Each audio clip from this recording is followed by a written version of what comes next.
Donc, bienvenue sur ce live consacré aux 3 étapes pour une activité qui tient dans le temps. Donc, je suis très content que vous soyez tous là. Pas mal de monde aujourd'hui, donc c'est bien parce que ça veut dire que vous avez envie d'avoir une activité qui tient dans le temps. Donc, c'est quand même plutôt positif, je pense. Donc, du coup, ça va se passer en 2 étapes. La première, c'est je vais vous parler de ces fameuses 3 étapes. Peut-être que je prendrai certaines personnes en exemple si vous avez des questions à chacune des étapes. Et puis après, ce que j'ai envie de vous proposer également après, c'est une partie un petit peu questions-réponses, études de cas, s'il y a des personnes qui se sont reconnues dans certaines situations que j'aurais évoquées ou dans certaines problématiques, qu'on puisse voir en direct aussi avec vous, comment je peux peut-être vous filer un petit coup de main qui permet également d'inspirer forcément les autres aussi dans ce qu'ils vivent. Parce qu'à un moment donné, quand on développe son activité, j'ai l'impression qu'on traverse tous un petit peu les mêmes trucs. À un moment donné, je pense. Non. Oui. Non. Oui. Oui. OK. Donc, on va commencer tout de suite avec les 3 étapes. Mais avant de parler de ces 3 étapes, pour moi, il y en a une qui est un prérequis. D'ailleurs, d'après vous, quelle est la première chose, pour ceux qui suivent les lives, vous pouvez répondre, le prérequis indispensable déjà pour avoir une activité qui tient dans le temps, la chose qu'on doit tous comprendre au démarrage. Selon vous, c'est quoi? On va souffrir. Super. Alors là, tu vois. Allez, génial. Ça va Allez. être dur. Alors, Non, mais qui a envie de pleurer? Euh, Moi, je voudrais dire, on va y croire parce que j'entends plein de gens qui n'y croient pas. L'autre jour, exact. il y a eu une hypno, elle est formée à la PNL, elle a plein de trucs. Et puis, elle m'a pleuré, là, l'autre fois, en visio. Elle m'a dit, mais de toute façon, moi, j'y crois pas parce que regarde, ça marche pas sur moi. Alors, qu'est-ce que tu veux que je fasse avec les autres et tout? Mais si tu n'y crois pas, c'est même pas la peine, quoi. Alors, pour moi, c'est y croire. Exactement. Bon, déjà, y croire.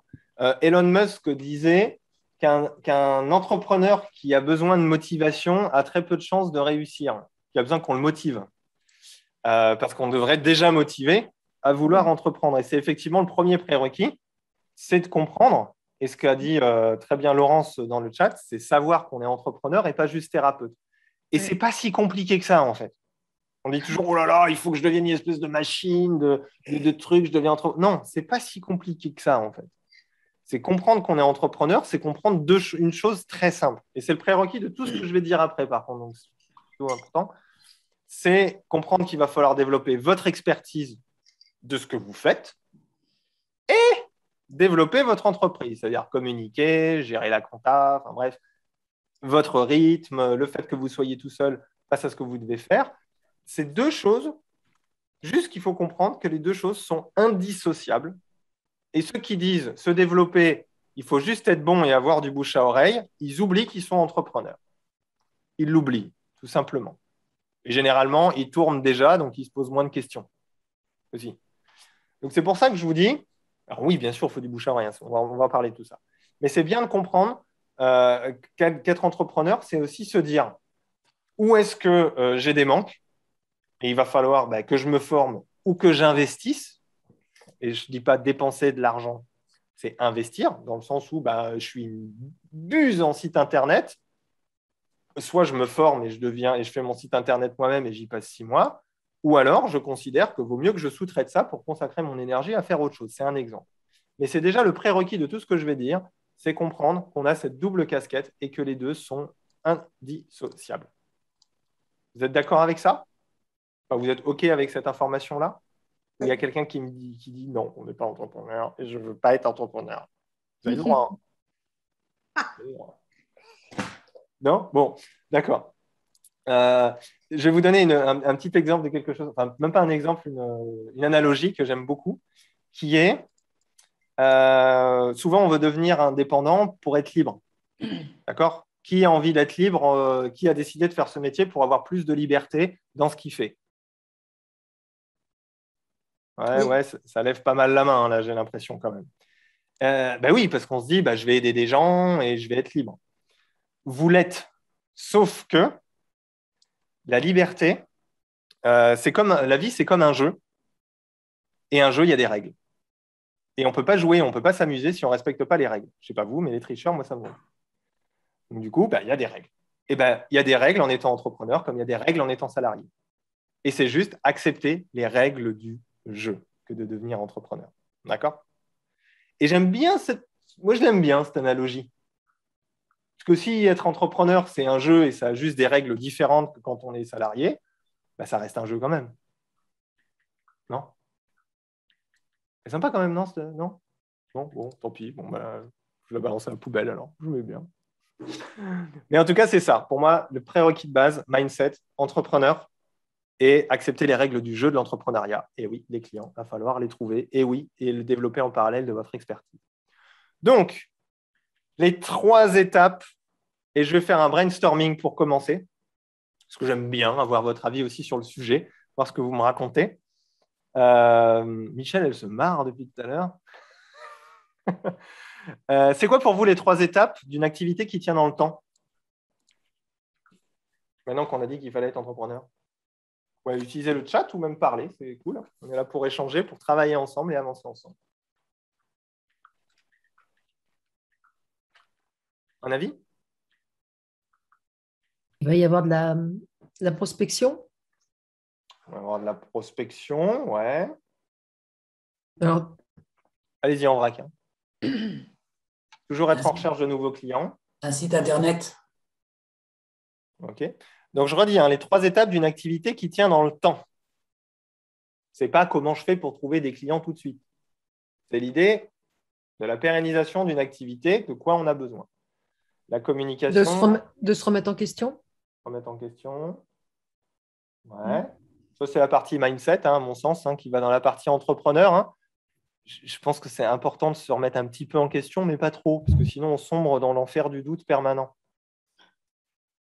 Mais oui, avoir une bonne expertise, oui, ça je l'évoquais, ça fait partie du mindset entrepreneur expert de son domaine, je suis d'accord, exactement. Un bon bouche à oreille, oui. Première étape, avoir une activité, oui. Faire des retours aux prescripteurs, une bonne posture, être clair sur l'offre proposée, on en parlera également. Avoir des revenus suffisants et réguliers, ouais, ça c'est plus Une conséquence. que des véritables. On peut considérer qu'on a une activité qui tient dans le temps quand on a des revenus réguliers, oui, je suis d'accord. Régularité, tenir la communication, du renouveau, évoluer, se développer et développer des idées, toujours être présent et visible, savoir se différencier. OK. Mais vous avez raison sur à peu près tout. Parce qu'effectivement, en dehors de l'état d'esprit, il y a des étapes qui, pour moi, sont absolument essentielles et qui ont été évoquées là. Se former régulièrement, a évoqué Audrey. Oui, de toute manière, je pense que ça, on est OK. Celui qui arrête de se former, et je ne parle pas forcément que dans son expertise de pratique. Communiquer, par exemple, savoir se présenter. Ce n'est pas forcément des expertises techniques d'outils, genre je fais de l'hypnose, j'apprends de la PNL, ou je fais du coaching et je vais aller me former en magnétisme, ou ce genre de choses. Ça, oui, mais c'est la partie expertise. Et il faut se former dans les 2. Alors, première étape, number 1, je vais faire des incrustations dans le montage, tu vois, genre, ping, comme sur les stories, tu vois, Instagram. Non, c'est pas mon truc. La visibilité. La visibilité, mais pour un objectif principal, qui est la pratique. Les étapes d'une activité qui tient dans le temps va effectivement être dans le développement de votre expertise, mais qui doit se faire dès le départ à travers la pratique et pas que par la formation. Et pour ça, il faut être visible. Et la visibilité, c'est vraiment ce qui a été évoqué dans vos messages, et c'est pour ça que je vous dis que vous avez parlé vraiment de tout dedans, c'est d'avoir une visibilité, qui est professionnelle. Ça veut dire que quand on vous voit, on n'a pas l'impression que vous avez fait votre site internet à l'arrache et que vous consultez dans votre cave. C'est plutôt important. On aide. Bah oui, non, mais c'est vrai. On aide des gens, tu vois, ils ont des problèmes. Tu vois, ils ne se disent pas. Tu vois, et donc la visibilité. J'étais en coaching juste avant, là, c'est pour ça que j'étais un peu juste sur l'horaire. Quelqu'un qui m'a dit c'est ouf le nombre de personnes qui me disent je vous ai pris parce que votre photo elle est chouette. Tu vois, c'est un truc tout con, mais avoir une photo un peu pro. Et quand je dis photo un peu pro, c'est pas, tu vois, c'est pas pro ça. Ça c'est juste foutage de gueule. Moi je fais pas ça dans la vie. Tu vas bien? Et toi? Non, moi je fais pas ça dans la vie. c'est quelque chose qui dégage quelque chose d'assez vous, hein, et qui soit quand même gage de confiance, parce qu'on va chercher à créer la confiance. Donc, une visibilité professionnelle, ça va vous permettre d'avoir de la confiance. Il faut que les gens savent aussi que vous existez, qu'on vous voit, que ce soit quand on tape sur Internet quelque chose, qu'il y ait de la publicité. Pour ça, il vous faut un site solide, il vous faut des bons avis, il vous faut des prescripteurs, du réseau. Il faut savoir que vous existez. C'est indispensable que les gens vous trouvent. Et ça, c'est quelque chose qui se construit dans le temps, mais c'est une première étape indispensable pour vous permettre de pratiquer, pratiquer, pratiquer, pratiquer, quoi. D'accord? Pour moi, c'est ça. La première étape indispensable. On se repose trop sur les clients, ils arrivent tout seuls. Voilà, je fais un site web, je fais de la pub et les clients, ils arrivent tout seuls. Ouais, non, bougez, sortez, allez voir du monde. Il faut que votre ville sache que vous existez et qu'il n'y a que vous, presque. Et c'est une première étape d'une activité qui tient dans le temps parce que plus vous allez construire ça tout le temps, et plus, au bout d'un certain temps, mais qu'est-ce qui se passe? Eh ben, vous allez être connu comme le loup blanc, en fait. Et c'est ce qui va assurer le fameux bouche à oreille dont on rêve tous, où les clients arrivent tout seuls sans que vous ayez besoin de communiquer au bout de 5 ans. D'accord? Ce n'est pas forcément très compliqué, mais ça nécessite d'être juste aux bons endroits. D'accord? Site solide, bons avis Google réguliers. Tous ceux qui bossent avec moi ou qui sont sur Révélateur, c'est au moins 40 avis par an, par an, sur votre fiche Google My Business. Donc, au bout de 3 ans, ça fait 120. On réfléchit quand il y a 120 avis, vous? Non. Ah ben c'est lui, forcément. Il y a 120 avis. Donc, c'est pour ça que c'est une construction de fil rouge de votre visibilité et de votre objectif de pratique. Parce que plus vous allez pratiquer, plus vous allez développer une expertise, plus vous allez effectivement développer du bouche à oreille. Mais pour pratiquer, il faut être visible. D'accord? Ça, c'est la first step. OK? Je ne vais pas forcément creuser tous les sujets parce qu'il y a d'autres lives sur le site web. Le prochain live, ce sera sur les avis. Hein, parce qu'on me pose trop de questions. Je vais en faire un juste pour ça. Comme ça, vous aurez le truc et vous allez y arriver. Donc, c'est vraiment toute la partie que vous avez évoquée, hein, la proscription, etc., etc. Et si c'était si simple qu'avec un site Internet? Et oui, ce n'est pas si simple que ça qu'avec un site Internet. Ce n'est pas possible. Il n'y a pas que ça.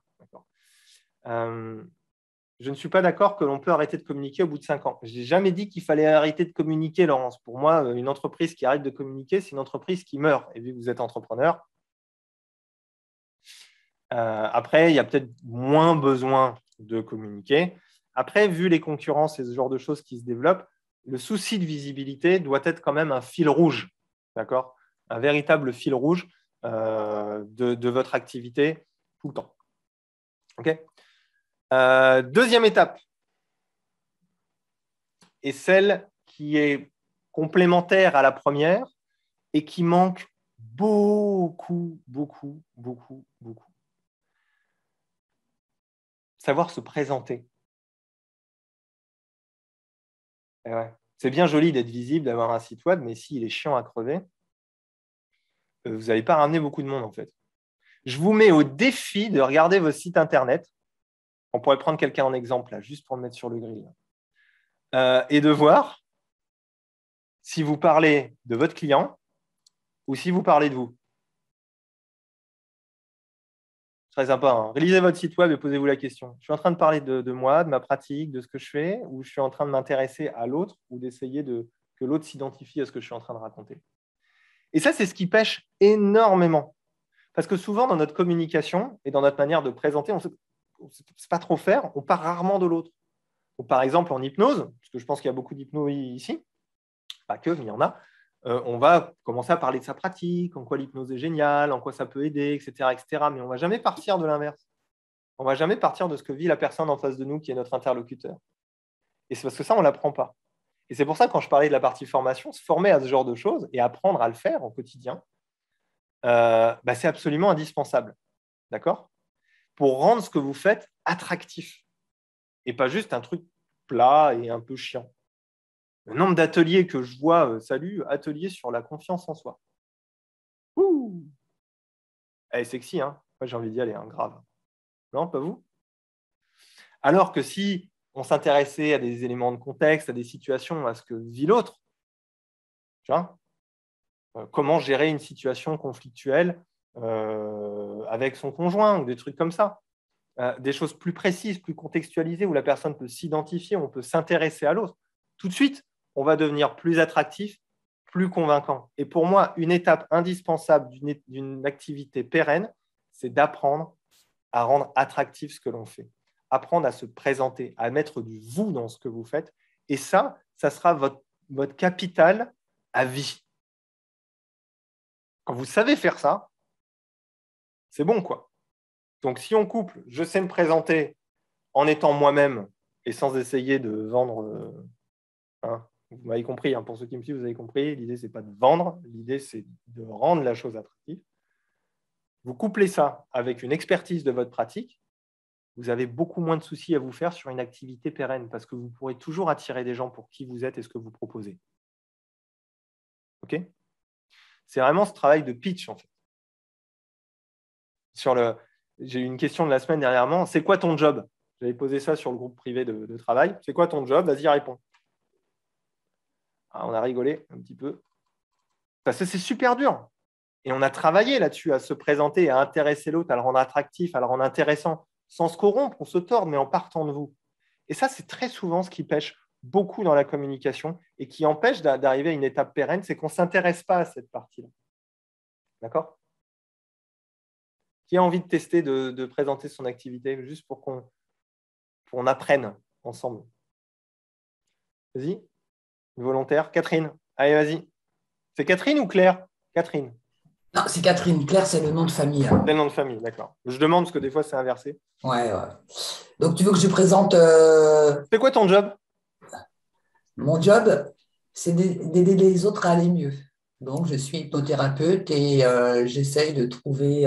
non, c'est pas que j'essaye, c'est que je trouve les bons moyens pour faire avancer la personne. OK. Vous en pensez quoi, les autres ? On est là pour apprendre. Elle n'a pas parlé de la personne en face d'elle. OK. Si elle avait dû parler de la personne en face d'elle, comment elle s'y serait prise ? Toi, par exemple, je suis sûre que je peux le faire toujours là parce que je n'ai pas réfléchi, mais toi, par exemple, tu as sûrement un petit problème que tu auras envie de régler. Et tu vois, c'est le genre de truc que je peux faire pour toi. Typiquement, c'est de présenter des éléments de contexte dans lesquels la personne peut s'identifier. Et là, effectivement, ce que tu as présenté était plutôt global, en fait, comme Kelly l'a évoqué dans le chat. Donc, c'est bien, c'est une bonne base, c'est simple, c'est court, c'est rapide, mais on ne peut pas s'identifier. Elle est mieux, OK, bon, très bien. Par rapport à quoi ? Par rapport à où ? Dans quel contexte ? Toi, Jean-Pierre, je suis sûre que tu as un petit problème. Raconte-nous ton problème d'érection, par exemple. Alors, non, c'est une blague, évidemment. Mais… Alors déjà, ce n'est pas un problème d'érection, c'est un problème d'éjaculation précoce, ça n'a strictement rien à voir. Excuse-moi. Mais tu vois, ce genre de problème, que si tu viens chez moi, je peux t'aider. Tu vois, mais tu vois, dans ce qu'évoque Laurence, ce qui est intéressant, c'est que c'est trop intrusif. Non, mais c'est une blague. Hein. Non, mais j'ai compris que c'est… Ah bon ? Mais l'idée, c'est de ne pas être trop intrusif et à la fois de trouver le truc. C'est typiquement, je vais donner un exemple, c'est quoi ton job ? On va essayer de se le faire à la volée.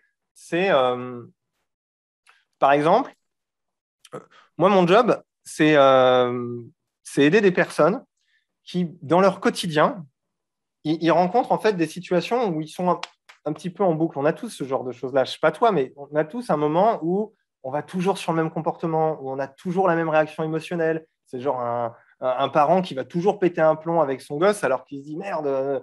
Ou alors, tous les soirs sur le canapé, on ne pourra pas s'empêcher de manger le bout de chocolat ou ce genre de choses. Moi, mon job, c'est d'aider ces gens-là à sortir de cette espèce de cercle vicieux en allant travailler directement avec la partie d'eux qui est responsable de ce comportement et qui le fait probablement pour les aider. Ce n'est pas le sujet, parce qu'au final, ils se sentent bien quand ils le font, même si derrière, ils culpabilisent un petit peu. Et moi, mon job, c'est justement d'arriver à les aider à ça. Et j'ai choisi et j'utilise l'hypnose pour y arriver. Là, on a un processus d'identification qui est beaucoup plus fort parce qu'on peut piocher dedans, tu vois, avec des exemples, avec des analogies. Ce n'est pas beaucoup plus long que ce que tu as fait, mais on est un petit peu plus précis en donnant un exemple suffisamment permissif pour permettre aux gens de se dire « Ah ouais, tiens, ah bah oui, parce que moi… » Et c'est ce que disait Laurence tout à l'heure. Vous, par exemple, je suis sûr que vous avez un truc qui tourne, un truc comme ça. On en a tous. Et la personne va avoir un élément de validation qui va lui permettre de déjà s'engager dedans. Et le deuxième élément pour pouvoir rendre la chose attractive, ce qui est donc la deuxième étape, devenir attractif, c'est d'arriver à la projeter. à se dire, moi, mon job, c'est de leur permettre de sortir de ce cercle vicieux-là et de retrouver beaucoup plus de liberté, en fait, dans leur vie, sortir de ce sentiment de culpabilité, toutes ces choses-là, c'est le bénéfice qu'elles aimeraient atteindre. Ça va, Catherine? Je te remercie d'avoir... Compris. Non, parce que bon, tous les autres, là. Hein, d'accord? Donc, c'était cool. Ouais, le « je sais pas toi », il est intéressant en termes de rhétorique. Je ne sais pas toi, mais il y a beaucoup de gens qui ont des trucs comme ça. Donc, c'est vraiment partir de l'autre. Le pitch, le travail un petit peu sur votre identité, toutes ces choses-là, c'est la deuxième étape qui, pour moi, est vraiment importante. Et typiquement, c'est le genre de choses qu'on a beaucoup travaillé sur le révélateur pour le coup. Tu vois, c'est vraiment les éléments clés, d'avoir un beau site, mais on ne comprend rien quand on le lit, ce n'est pas attractif. On va investir dans de la publicité, mais au final, la pub, elle ne parle pas et elle arrive sur un site qui ne parle pas. Donc, on va dépenser de l'argent en pub, on ne va pas comprendre pourquoi. On va organiser des ateliers, mais ils ne vont pas forcément être attractifs non plus. Il y a des gens, ils vont avoir plein de réseaux autour d'eux, mais ils ne pourront pas l'utiliser parce qu'ils n'arriveront pas à rendre la chose intéressante. Tu vois, typiquement, j'ai un réseau de médecins ou de je ne sais pas quoi, j'ai des copains, mais je n'arrive pas à leur expliquer qu'est-ce qu'eux vont gagner à travailler avec moi. Et du coup, on se retrouve dans quelque chose qui ne peut pas se pérenniser. Ce n'est pas possible. Donc, l'art de travailler son pitch et de le rendre attractif, c'est la deuxième étape la plus indispensable, comme l'exemple qu'on vient de donner là avec Catherine, de retourner et que la personne puisse s'impliquer en fait dans ce qui est dit. Troisième étape, selon vous, après on va avoir une partie questions-réponses, un petit peu étude de cas, mais déjà je vous pose tout ça. Troisième étape, selon vous, comment je présenterai un médecin, ok, on va en parler après. Troisième étape, selon vous, ça serait quoi? On a la visibilité, être visible pour pratiquer, pratiquer, pratiquer. Deuxième étape qui est presque complémentaire à la première, rendre attractif, savoir se présenter, intéresser l'autre. Troisième étape. La régularité. Fidéliser. Fidéliser. Je rappelle, troisième étape, une activité qui tient dans le temps. Pour moi, la fidélisation, elle vient sur la partie rendre attractif. C'est vraiment, à partir du moment où tu as la personne qui est là, elle est intéressée par ce que tu fais, elle a un processus de changement avec elle, la fidélisation, elle vient tout seul, en fait, après, d'une certaine manière. Mais j'en parlerai plus sur comment développer le bouche à oreille sur un autre atelier. Maintenir le lien avec les clients, oui, ça, à mon avis, ça c'est juste obligatoire, mais ce n'est même pas une étape, c'est juste obligatoire. C'est se diversifier. C'est-à-dire ? Mais ça vient dans un temps après. Parce qu'au fur et à mesure, qu'il va se passer quoi? Vous allez être visible, vous allez pratiquer, vous allez rendre de plus en plus attractif ce que vous proposez. Les gens vont venir vous voir, vous allez avoir différentes problématiques. Vous allez développer une expertise de plus en plus, vous allez continuer à vous former, développer une expertise. À un moment donné, et oui, comme dit Kelly, il va peut-être falloir commencer à envisager d'autres sources de revenus et diversifier un petit peu votre activité dans le sens où, je ne sais pas vous, mais qui a envie de gagner 3 000 € par mois dans son activité? Ouais. Non. Non, personne. Non, personne. À peu près tout le monde. Ok. 6 000, ouais. C'est une centaine de séances par mois sur plus de 10 mois. Qui est prêt à se les envoyer?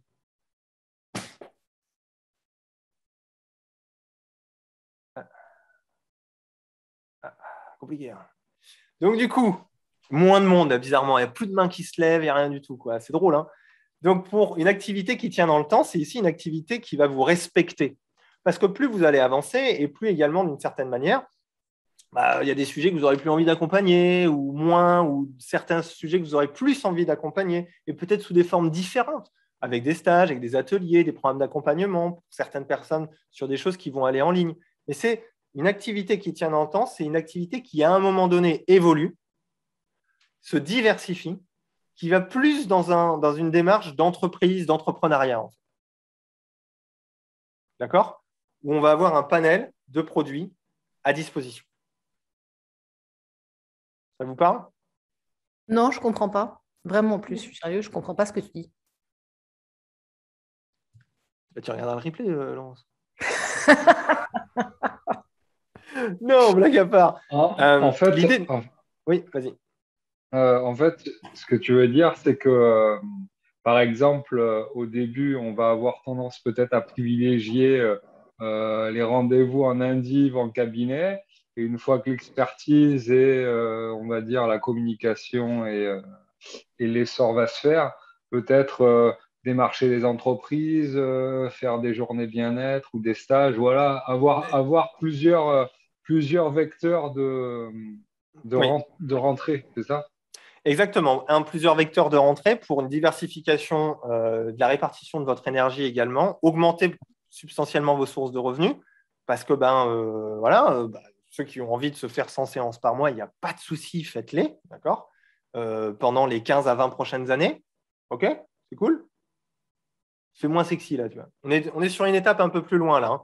Mais parce que le sujet, c'est les 3 étapes pour une activité qui tient dans le temps. Qui tient dans le temps, ça veut dire déjà se dire qu'à un moment donné dans votre évolution, probablement pas à ce stade-là, et c'est normal, vous allez peut-être développer une expertise, des sujets de prédilection, et peut-être que vous allez aussi vouloir augmenter vos sources de revenus, parce que bon, ça va être sympa de faire 40-50 séances par mois, mais bon, en auto-entreprise, ça vous fait plafonner à 1 800 euros hein, net. Et encore, il faut moins de 500 euros de charge par mois, hein. Donc ça ne fait pas lourd. Donc, je vous dis juste, d'ailleurs, on a fait une formation sur la compta, là, sur le révélateur, là, où on a des tableaux comparatifs, où vous rentrez vos charges, vous rentrez votre chiffre d'affaires et vous voyez ce que ça fait à la fin dans la poche. Donc, avec et sans TVA, juste pour voir la diff. Ça recadre ainsi un petit peu par rapport au volume de séances qu'on doit faire. Et donc, du coup, pour une activité qui tient dans le temps, qui vous respecte votre énergie, ce que vous avez envie de faire, votre évolution personnelle également, la diversification et ou la spécialisation devient une étape assez importante. Donc ça, c'est plutôt des trucs que je travaille généralement en coaching avec les gens, en coaching individuel, parce que ça nécessite vraiment du cas par cas et un travail au niveau communication plus fin. Mais dans l'idée de ces 3 étapes, c'est vraiment la 3e pour une activité qui tient dans le temps, c'est de savoir qu'à un moment donné, on ouvre un petit peu les portes. Après, certains vont dire, moi, je fais mes 100 séances et c'est cool, j'en connais. Et c'est cool et ça leur suffit et ça reste là, il n'y a pas de souci. Si c'est OK pour vous, ça sera ça. Mais généralement, on a souvent des domaines de prédilection qui sortent et ce genre de choses. J'ai essayé de faire très court sur les 3 étapes pour qu'on ait du temps pour pouvoir avoir un échange et peut-être des études de cas plus individuelles avec vous. Est-ce que déjà, au niveau de ces 3 étapes, c'est clair pour tout le monde? Je vais regarder le chat après. Hein. Ouais, c'est clair, très clair. Oui, très clair. Yes. Je vais ouvrir la porte au chat parce que là, le gratouillis en tâche de fond, pas très agréable.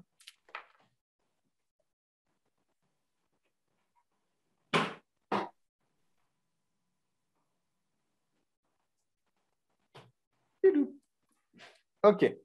Donc, comme de l'eau de roche, ça fait plaisir. Il y avait une première question dans le chat, je vais prendre à la volée. Ne faut-il pas se focaliser au départ sur une seule offre et ne pas s'éparpiller? Est-ce que cette question, elle parle un peu à tout le monde? J'ai tendance à dire que quand on démarre, la première étape, c'est la visibilité. L'objectif, c'est de pratiquer. Et c'est le seul objectif.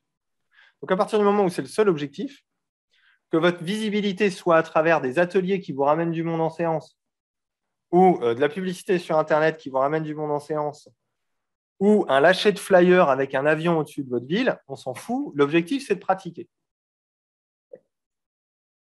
C'est tout. Donc, la dispersion, elle va souvent se faire sur un manque de cadre et de stratégie et de structure. D'accord? C'est pas pour rien que je fais des modules de formation step by step pour faire les choses dans l'ordre et arriver à la fin au résultat. C'est parce que ça manque de cadre et de structure généralement sur le sujet. D'accord? Donc, il ne s'agit pas de se disperser, mais il s'agit d'être focus sur la pratique. OK? Pas de pratique, pas d'expertise, pas d'expérience, pas de bras, pas de chocolat. OK? Si vous avez des questions, vous pouvez le faire en vocal aussi, hein, qu'on échange. Pas de client, pas de pratique. C'est la punchline du jour. Tu vois. Donc, il faut de la pratique, bordel. Et c'est le seul focus, que ça soit même de la pratique, mot tabou, gratuite. au départ, on s'en fout, il faut pratiquer. La gratuité va vous amener des avis clients vont vous amener plus de clients. Vous voyez l'idée? Quand vous êtes au base départ. Hein. Et des fois, si on n'a rien, on s'en fout. Hein. Si tu n'as rien à faire, tu fais du gratos avec des gens que tu connais, avec des copains de copains, avec ta coiffeuse pour qu'elle te ramène du monde derrière, tu vois. On s'en fout, c'est la pratique. La visibilité, qu'on sache que vous existez, que c'est possible. Dans quoi que vous fassiez. Il n'y a pas de palais, il n'y a pas de palais. Je vois qu'on a les mêmes références, c'est bien. Ok, d'autres questions ou sur la partie visibilité, des personnes qui ont des questions par rapport à ce que j'ai évoqué,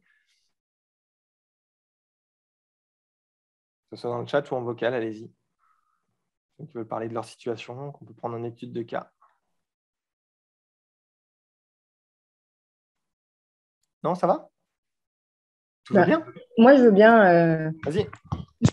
dire deux, trois trucs. En fait, moi, j'ai commencé il y a 1 an à peu près.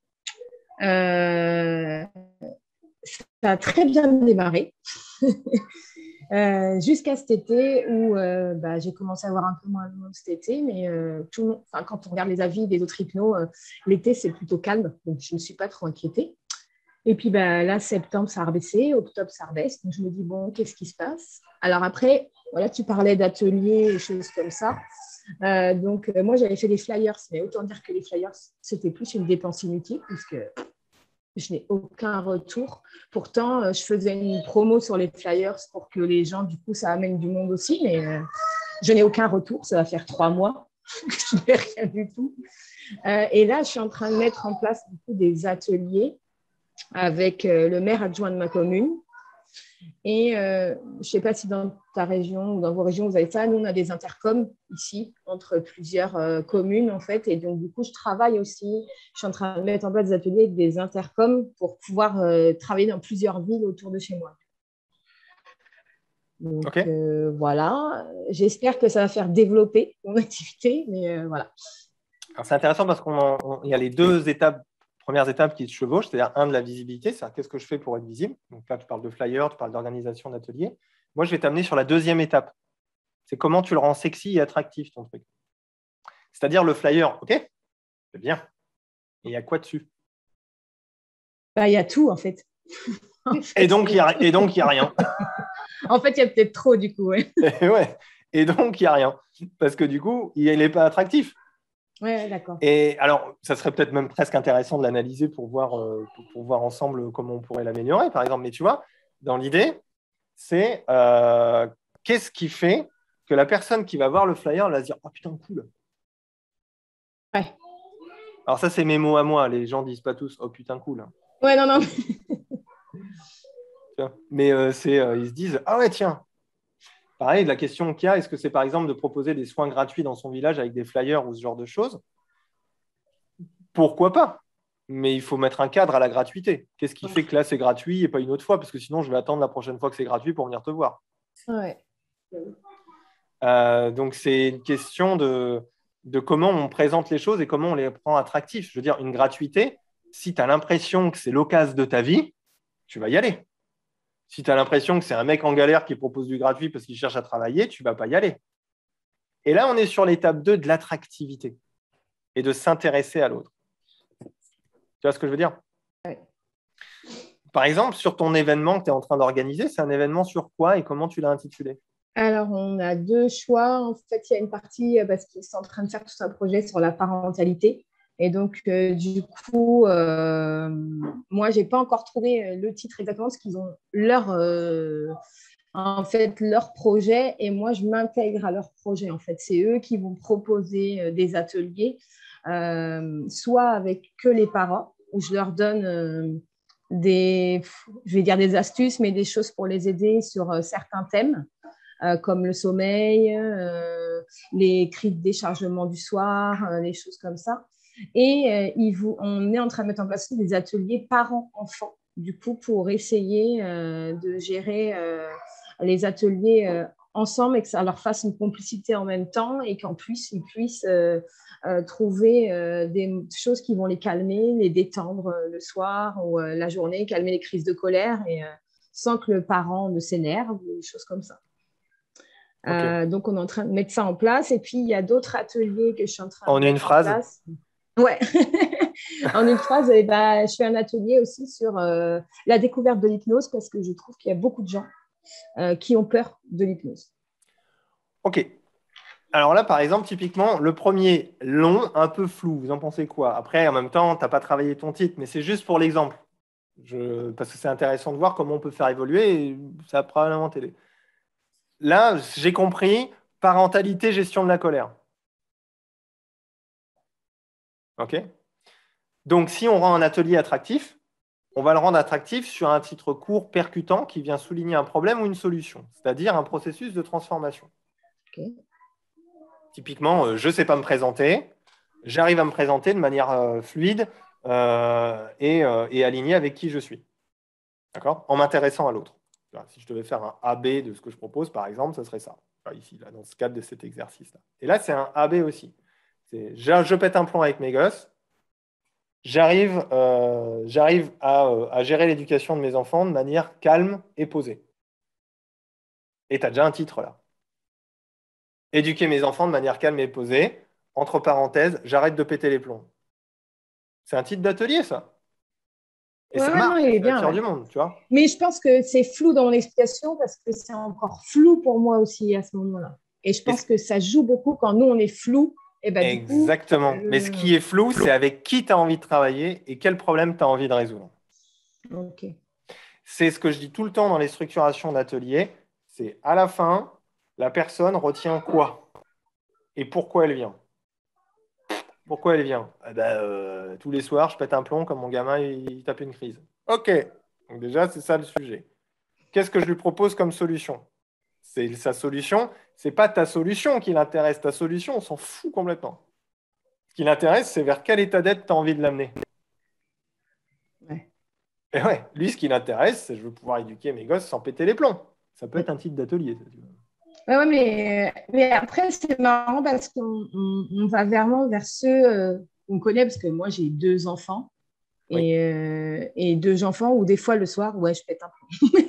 Après, ce qui est plutôt je naturel. pense qu'on va vraiment vers ce qui nous concerne. Ouais. Par exemple, tu pourrais faire un atelier pour les parents comme nous. J'en ai 3. Le soir, comme ça. C'est arrêter de culpabiliser quand vous vous énervez contre vos enfants. Top, par exemple, vers une déculpabilisation de vos sentiments. C'est normal de péter les plombs. Comment on peut arriver à être plus calme et serein? Tu vois, on est sur quelque chose qui offre un processus de transformation. Lisez vos sites web et dites-moi s'il y a un truc comme ça dedans. Ou est-ce qu'il y a juste « Bonjour, je suis praticien et j'aide les gens à aller mieux ». Eh oui, Catherine, aller mieux. Mais je sais qu'il n'y a pas ça sur ton site, je te charrie. Mais l'idée, c'est vers quel processus de transformation on peut aller. Ça va là-dessus, Corinne?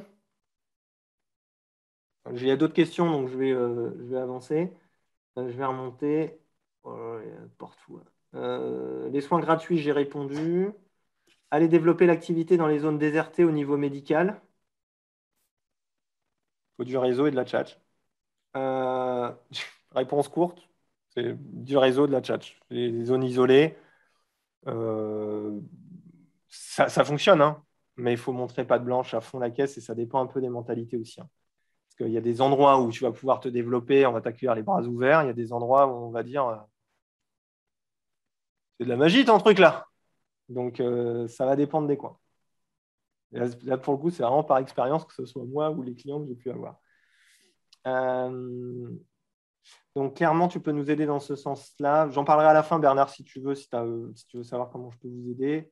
J'ai lancé des ateliers prévus pour les vacances de la Toussaint avec un collègue orthophoniste et flop total.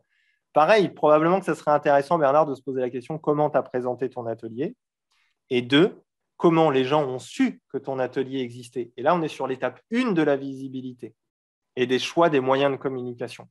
Je parlais des step by step. Il y a des choix à faire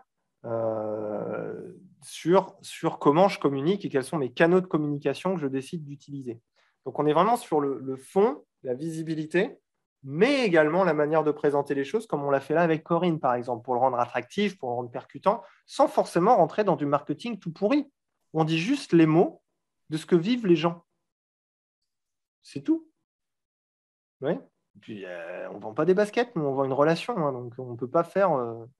Salut, tu veux te débarrasser de la colère en 5 minutes, viens à mon atelier et tu auras même un verre de sangria à la fin. Non, ça ne marche pas, quoi. C'est mort. Le verre de sangria peut être une source de motivation, mais ça va dépendre du public cible. Alors, colère, verre de sangria, je ne sais pas. Bref, à voir. Je me suis perdu dans le premier. Oui, tu t'es perdu dans le premier. Oui, parce que le problème du premier, c'est qu'il faut avoir un peu du step by step. C'est genre, fais ça, fais ça, fais ça, fais ça, ou choisis entre ça et fais-le. C'est pour ça que j'ai une formation juste là-dessus, pour justement avoir ce découpage-là, parce qu'on peut vite partir dans tous les sens et surtout se corrompre dans des choix qui ne sont pas correspondants à ce qu'on aime. Typiquement, le genre de personnes qui me disent « faut que j'aille faire des posts sur Instagram ». Et je leur dis « t'aimes bien Instagram ?» « Non, j'y vais jamais. » « Pourquoi tu y vas alors ? Laisse tomber. » Ce n'est pas forcément un bon choix, parce que ce n'est pas un choix qui vous correspond et avec lequel vous êtes sensible. Il faut que j'aille tchatcher sur Facebook. Exactement, il faut que j'aille tchatcher sur... S'il y a il faut, c'est mort. Hein. Il faut aimer ça. Hein. Je parle de moi, là, qui suis tout le temps sur Facebook et qui kiffe ma race sur Facebook. Mais oui, tu kiffes ta race. C'est pour ça que tu le fais, parce que tu kiffes ta race. Typiquement, pour les flyers qui font des flops ou ce genre de choses, pour revenir à ça, pour moi, le flyer a toujours été une excuse de créer un lien. L'idée, ce n'est pas de poser le flyer et que les gens le trouvent. Hein. L'idée, c'est de créer du lien avec la personne chez qui tu le déposes. Réseau. Prescripteur. Lever les peurs sur... Deuxième présentation claire, lever les peurs sur l'hypnose. Oui, c'était ça que tu voulais faire, Corinne, lever les peurs sur l'hypnose. C'est un présupposé, c'est que les gens ont peur de l'hypnose. Ça peut, mais ce n'est pas forcément toujours le cas. Et là, l'angle de communication, par exemple, sur lever les peurs sur l'hypnose, ça présuppose peur, suggestion peur. Par contre, atelier découverte de l'hypnose, comment découvrir un état d'hypnose de manière respectueuse, avec des mots rassurants qui sécurisent, seront un angle de communication intéressant sur un atelier découverte de l'hypnose. Présupposé, on va faire un truc soft pour que tu n'aies pas peur. Mais c'est présupposé, ce n'est pas dit. Validé. C'est pour le deuxième type sur ton atelier. C'est là où c'est le côté je tourne le truc. Comment savoir que notre site fait professionnel ? Est-ce que tu aurais des critères pour nous guider ? Là, c'est pareil, j'ai fait un truc exprès juste pour ça, qui te guide pas à pas pour créer un site pro pour le coup. Mais le site pro, le critère, il est simple. Ça nous est tous arrivé d'arriver sur un site qui est mal fait. Oui, on est d'accord. Bon, ben voilà. Quand tu arrives dessus et que tu te dis, bon, déjà, c'est mort. Et le plus simple pour savoir si votre site il est mal fait, c'est de le montrer à des gens qui ne sont pas des collègues et qui vont dire « Waouh, super, tu as fait ton site !» Non, pas ça, non. Montrer à des gens extérieurs. Et là, ils vont vous dire. Et je vais vous poser les questions. Quelle est la première impression que tu as eue en voyant le site ? D'après toi, sur une échelle de 1 à 10, il est professionnel à combien ? Vraie question, en fait. Vraie question. Et vous allez voir. Mais c'est souvent un premier sentiment. C'est un premier sentiment. Le premier greu intérieur. Pas celui-là. Ah, charlatan. Ah, celui-là. Là. Si vous l'avez, les autres, ils l'auront. C'est simple, il faut juste s'écouter. 85% des internautes qui arrivent sur un site mal fait ou qui fait un peu cheap se barrent dans les 3 secondes. 85%. C'est intéressant de faire un site solide. Ou de se faire un site solide. Je voudrais rebondir sur ce qui vient d'être dit. J'ai déjà expérimenté l'idée d'aller envoyer mon site à plein de gens très différents, des anciens collègues de travail, des amis, des gens d'horizons très divers, plus ou moins proches. Et par contre, j'ai remarqué qu'il y avait aussi souvent la plupart n'ont pas forcément un job d'indépendant, sont pas forcément non plus dans l'accompagnement, entre fabriquer des pots de yaourt et accompagner des gens sur un certain mal-être, c'est pas. Rien à voir. Voilà. Et du coup, parfois, j'ai des retours qui sont pas forcément. Ah bah c'est joli, enfin, Oui, ça reste faut super. poser des questions. En fait, il faut poser des questions. Il faut leur demander des questions précises pour les retours. Sinon, vous n'avez aucune chance. Oui. Et la remarque que je me suis faite aussi, c'est que des fois, quand c'est des réponses, enfin des questions un peu plus poussées, c'est qu'est-ce que je fais quand j'en ai un qui me dit blanc et l'autre qui me dit noir? Parce que tout le monde n'a pas les mêmes sensibilités, enfin attentes, Oui. je ne sais pas trop quel terme mettre là-dessus. Oui. Mais... Moche, joli, j'aime bien, j'aime pas, ça ne sert à rien. Ouais, ça, on est d'accord. Bon. Donc, ça va dépendre de tes questions. Ouais. On est tous accompagnants, on s'est posé des questions a priori. Quelle est l'information que j'ai envie d'avoir? Posez-vous cette question. Je veux savoir si mon site est professionnel. Quelle est la première impression que les gens ont sur cette échelle de professionnalisme et donc de confiance? C'est des gens que tu connais, ils vont avoir confiance en toi. Donc, va plutôt sur le côté, est-ce que ça fait site pro ou est-ce que ça fait un peu machin? Ok, pourquoi pas. Tu peux demander ensuite, qu'est-ce que tu as compris dans les 3 premières secondes de ce que je faisais? Est-ce que, je donne des exemples comme ça, est-ce que tu as compris comment tu te prenais rendez-vous? Est-ce que tu as compris sur quel genre de choses je t'accompagnais? Quels sont les trucs que tu n'as pas compris? Tu vois? Si vous posez des questions précises, vous avez la réponse précise. Si vous demandez qu'est-ce que tu en penses, tu auras c'est cool. Surtout que les gens s'en foutent, ils regardent en diagonale et ils ne prennent pas le temps de lire autant que vous lisez votre site. Ce qui est plutôt bien parce que c'est la lecture en diagonale qui nous intéresse au passage. C'est elle qui compte. Qu'est-ce que tu as compris en premier? Qu'est-ce que tu n'as pas compris en premier? C'est quoi le truc où tu as coincé? Où tu t'es dit, ah, c'est quoi? Tu vois, c'est des genres de questions-là qui t'amèneront à avoir des questions vraiment précises et un vrai feedback pour le coup. Oui, c'est ça, parce que ce que je voulais dire, c'est que ces gens-là qui fabriquent des pots de yaourt et qui ne sont pas dans l'accompagnement, c'est peut-être aussi des futurs clients ou des potentiels clients. C'est eux les clients. Oui. Donc, il faut bien qu'ils ne soient pas dans l'accompagnement et qu'ils comprennent. Tu vois, je parlais de l'étape 2 tout à l'heure. Savoir se présenter, rendre attractif. Moi, le site idéal, c'est la personne que tu demandes juste l'avis et à la fin, elle te dit « Ah putain, je ne savais pas que tu faisais ça parce que moi, en ce moment… Là, ton site, il est réussi. Parce que ça veut dire que dans ta manière d'amener ce que tu fais, la personne a pu peut-être s'identifier un peu comme le côté… je ne sais pas vous, mais il y a plein de gens qui ont des problèmes de… Que la personne… Tu as limite un site réussi, c'est quelqu'un qui va juste donner son avis sur ton site et qui va se rendre compte que peut-être tu peux lui filer un coup de main sur un problème qu'il a. Ça, c'est dans l'absolu. Ça demande du travail, ça demande pas mal de choses. Et ce vers quoi il faut tendre, c'est ça. Mais déjà, si on comprend ce que vous faites, si ça fait pro, si on sait comment prendre rendez-vous, déjà, c'est bien. Hein, tu vois, mais pose des vraies questions, tu auras des vraies réponses. Pas toujours d'accord avec ce genre de présentation de surface. Parfois, la colère est signifiante d'une situation complexe qui est possible de traiter en groupe, besoin d'un travail en famille. Oui, non, mais après, là, on est sur l'expertise du problème, Barbara, c'était pour la vanne tout à l'heure. Laurence qui dit « Ah putain, c'est pas con ». Je sais pas quoi, mais tant mieux. Ah, ça me rassure car on entend trop qu'il faut passer par Insta, Facebook ou pas une obligation. Non. Sur le flyer, créer du lien. Zut, mon ordi a planté. Désolé. C'est marrant. C'est pas con, c'était sur le fait que le flyer, on s'en fout, mais que c'est comment tu le vends et quand tu déposes ton flyer pour créer du lien. Ouais. Pour ça, il y a eu un truc entre mes deux commentaires. Mais Le retour sur investissement est minime, mais la création potentielle de liens est énorme. Ouais, je suis d'accord avec toi, parce que les flyers, c'est pourri, mais quand tu poses vraiment en créant du lien, c'est pas du tout ton truc.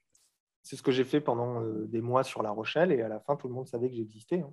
Ah ouais, mais c'est futé. Je me suis pris des… Eh oui, je sais. Mais je me suis pris des vestes. Il faut accepter. Hein. Oh, ça fait partie du jeu. C'est the game. Hein. Tu sais, le jeu, il y a des règles, j'ai dit au départ. Ben, la règle du jeu, c'est de se prendre des vestes, des fois. Comment, dans un site généraliste, créer une ouverture pour une spécialisation, profil enfant, par exemple? Il faut l'écrire. Il faut le dire. Mes spécialités, arrêt du tabac, perte de poids, enfant. Famille, spécialité. C'est simple, dit comme ça, hein, mais ça peut être largement suffisant dans un premier temps. Là, on n'est pas sur un travail poussé de positionnement, d'identité, ce genre de choses. Là j'essaie de vous donner vraiment les pistes qui vous permettent déjà d'avoir un axe de réflexion sur comment vous communiquez. Après, il y a des méthodologies derrière où il y a des choses qu'on peut faire pour vous permettre de vous structurer et que vous l'appreniez de manière plus avancée.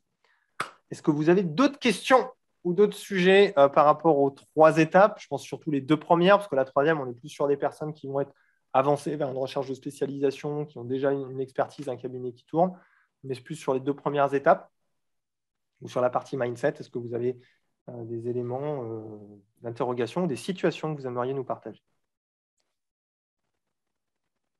C'est l'occasion. Question, si les enfants ont un profil particulier, on précise ou on reste enfant en général? C'est très difficile de te répondre juste là-dessus. Ça va vraiment dépendre de ton positionnement et de ton axe de développement. On peut avoir un site généraliste et communiquer de manière spécifique sur de la publicité, du flyer ou du démarchage en direct, sur des problématiques spécifiques. C'est ce que je conseille souvent au début avant de faire un site spécialisé. C'est mieux Wix ou WordPress. Ça, j'ai déjà des vidéos là-dessus sur le site internet et l'utilité. Et d'ailleurs, Kelly, tu es sur le révélateur. Je te conseille de regarder la formation dédiée sur comment créer un site de A à Z. Tu as tout dedans. Tout. Même question que Laurence, comment aller aborder les professionnels de santé? Avec une boîte de chocolat, en notion... Professionnels de santé, c'est le même principe que l'atelier et la démo qu'on a fait. En quoi je vais changer sa life aux professionnels de santé? Si vous ne savez pas répondre à cette question, ça ne sert à rien d'aller les démarcher. Donc, en gros, quand je vais voir un professionnel de santé, là, on est sur l'étape 2, savoir se présenter et rendre attractif. Ce n'est pas y aller en disant « Bonjour, je suis praticien en hypnose, en galère de clients, et je souhaite avoir des prescripteurs qui m'envoient du monde. » Bof. Alors, je peux témoigner parce que tout à l'heure, j'ai reçu une jeune femme qui venait de la part de mon médecin, et on a le même médecin. Et du coup, il l'a envoyée parce qu'elle refusait de prendre un traitement, parce qu'elle avait besoin de se réorganiser, qu'elle était en plein burn-out, et que du coup, elle lui a demandé une autre façon d'interagir, et il a pensé à moi, plutôt que médicalement. Ok. Comment il a su que tu existais? Parce que c'est un pote. Non, en fait, l'histoire, c'est qu'avant, j'étais visiteuse médicale, que du coup, je visitais les médecins et mais en même temps, même c'est mon ancien statut fait que j'ai été voir quasiment tous les médecins que je connaissais. Et s'il y en a 2 qui m'envoient des clients, c'est le bout du monde, quoi. Exactement. Et celui qui t'envoie du monde, c'est un pote. Donc, non, un autre que je connais vachement moins et qui m'envoie aussi du monde de temps en temps. C'est soit la pièce en l'air, sensibilité par rapport au feeling, contact, quelque chose qui se crée, mais ça ne se contrôle pas. C'est comme quand tu rencontres quelqu'un, des fois ça passe, des fois ça ne passe pas. Voilà. Donc il y a l'aspect de la présentation, mais c'est pareil. Nous, ce qu'on vend, c'est une relation avec nous, thérapeutique. Hein. Et donc du coup, c'est une relation qu'on vend. Je te propose d'entrer en relation avec moi pour te sortir de ton problème. Mais la base de base, c'est une relation qu'on propose. On ne vend pas un produit. Un prescripteur, c'est pareil. Non, mais ce qui m'a fait rebondir, en fait, c'est le fait qu'elle ne veuille pas de traitement. Et je trouvais que c'était aussi... c'est un angle. C'est un des angles, mais il suffit que tu tombes sur un médecin qui dit tous ceux qui ne veulent pas de médical, c'est des cons. Bon, ben voilà, de toute façon, tu te prendras une veste. Ça fait partie. Il y a tous les profils existent, quoi. Exactement. Ouais, mais c'est là que c'est intéressant quand tu vas voir le prescripteur en sens large, de lui demander comment il bosse et ce qui l'intéresse. Et le mieux, c'est de le savoir avant. Pas toujours simple. Et oui, et c'est justement là où... La secrétaire. Faut amener une boîte de chocolat à la secrétaire, en fait. C'est pas au médecin qu'il faut amener la boîte de chocolat. Elles sont pas cons. Attends, Chantal qui a été visiteuse médicale, dans tous les renseignements, tu les as comment? Tu les as par la secrétaire. Parce que, en fait, le démarchage de prescripteur se fait aussi par rapport à votre vie. Il ne se fait pas juste en mode je prends mon paquet de flyers et je vais toquer chez tous les médecins. Non, c'est dans votre vie. C'est qui votre médecin? Est-ce que vous n'avez pas un copain qui a un médecin qui connaît l'hypnose ou ce genre de choses? On élargit le cercle de connaissances au fur et à mesure avant d'aller vers des parfaits inconnus. Surtout si votre pitch n'est pas encore rodé, si vous ne savez pas trop vous présenter, que vous êtes un peu hésitant et que vous avez peur.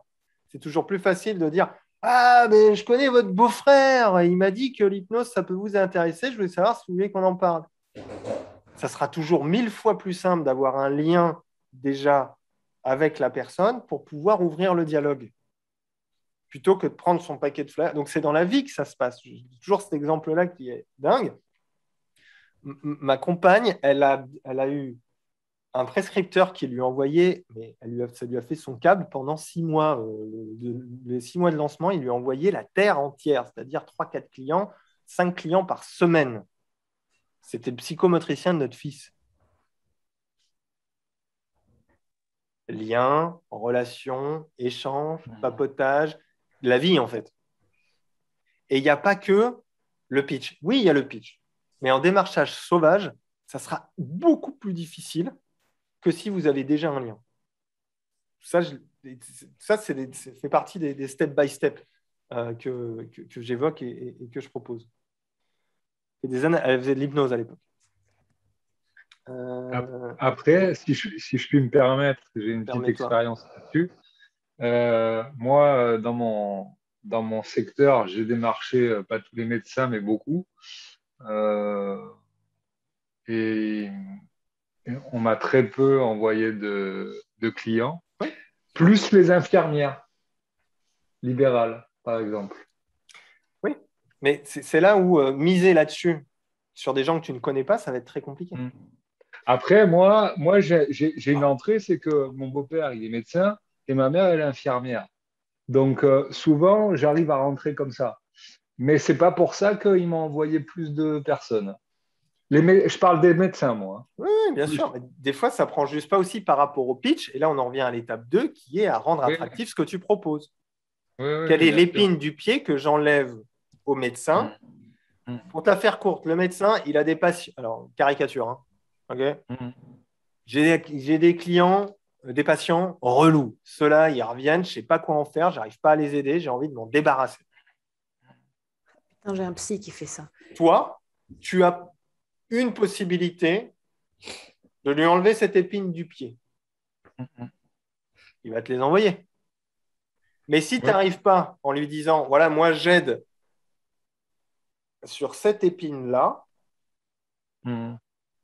il ne pourra pas le savoir. Et c'est là où tout l'art du pitch, du travail de savoir se présenter, de se rendre attractif, et l'art du questionnement et de créer du lien. Quand tu dis on n'a pas de vrai lien, tu dis Bernard, on n'a pas de vrai lien, mais il s'agit de créer du lien. Et ça, c'est des compétences relationnelles. Les gens, ils auront plus de facilité à créer du lien avec des personnes que d'autres. C'est une réalité. Donc peut-être que la stratégie des prescripteurs ne sera pas du tout adaptée à certaines personnes et très adaptée à d'autres. Tu vois ? Merci. Tu n'as pas la même copine à Paris. Je ne lis pas tout ce qui se passe dans le chat. OK. Est-ce que, voilà, par rapport aux 3 étapes, mettez-moi dans le chat qui a encore un flou par rapport aux 3 étapes pour avoir une activité qui tient dans le temps. Et si c'est oui, ou alors vous mettez oui, oui, oui, oui, oui, et non, non, celui qui n'a pas compris ou qui a encore des interrogations. C'est OK pour tout le monde? Oui, c'est OK. OK. Oui. Bon. OK. PQ. Faute de frappe, hein, PQ, à mon avis. Hein. Ou une vanne. Bonne vanne, d'ailleurs. Mais combien de temps ça met avant de porter ses fruits? Si je sais répondre à cette question-là, fuyez, ça voudra dire que je suis un escroc. Parce que ça dépend des gens, ça dépend des situations, des contextes. Je n'ai pas de compétences relationnelles. Je suis nul en Internet. Je suis au fin fond de la campagne. Plus rapide que j'ai du réseau autour de moi, j'ai de la chat, site Internet, je suis tranquille, j'aime bien communiquer sur les réseaux. Ça va dépendre. C'est impossible de répondre à ça. OK ? C'est pour ça que sur cette première partie, j'ai un module de formation exprès qui est step by step pour que vous choisissiez. Et toute la première phase, c'est justement où vous en êtes de vos compétences, de vos objectifs, de toutes ces choses-là, en fait, pour déterminer une vraie stratégie et aller faire ensuite, en fonction de chacun des possibilités d'avoir du monde, d'aller piocher dedans. D'accord ? Ça dépend du train. Première option, il y a du boulot donc. Et oui. Donc, il va y avoir plus de boulot en fonction des situations. Okay. On est OK là-dessus? Pour ceux qui sont intéressés pour ce premier module ce module de formation là, sur le step by step, sur toute la partie visibilité, fixer votre objectif, etc., il suffit d'aller sur mon site internet, sur la partie programme, en haut. Vous allez regarder et je vous ai mis plein de programmes en fait, spécifiques par rapport aux situations, accessibles. Et c'est vraiment des formations coaching. Ça veut dire que ce n'est pas juste on écoute blablater pendant 4 heures. Non, il y a des exercices et des mises en application concrètes. Genre d'avoir fait ça, fais ça, fais ça. Et tu choisis dedans. OK? C'est cool pour tout le monde? Prochain atelier mardi au sujet sur tout ce qui est comment justement la partie demander des avis, avoir des recommandations. Je vais faire un module exprès là-dessus, donc ça c'est mardi. Je vous fais des bisous et je vous dis à très très vite. Si vous avez des questions, vous avez le groupe Facebook, vous savez où me trouver sur Internet. C'est cool? Alors bye bye.